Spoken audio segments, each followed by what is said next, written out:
សូមស្វាគមន៍មកកាន់ឆ្នោតខ្មែរលទ្ធផលតេស្តថ្ងៃច័ន្ទខែមិថុនាថ្ងៃទី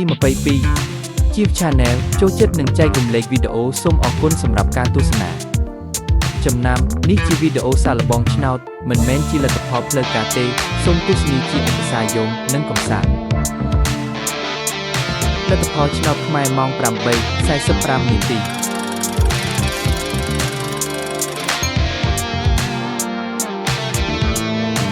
លទ្ធផលឆ្នោតខ្មែរម៉ោង 10:35 នាទី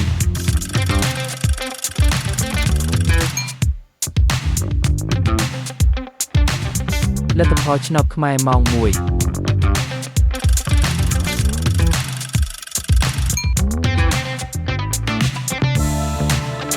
លទ្ធផលឆ្នោតខ្មែរម៉ោង 3:45 នាទី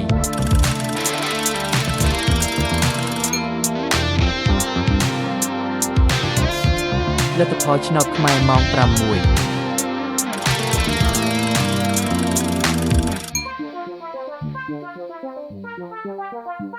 លទ្ធផលឆ្នោតខ្មែរម៉ោង 7:45 នាទី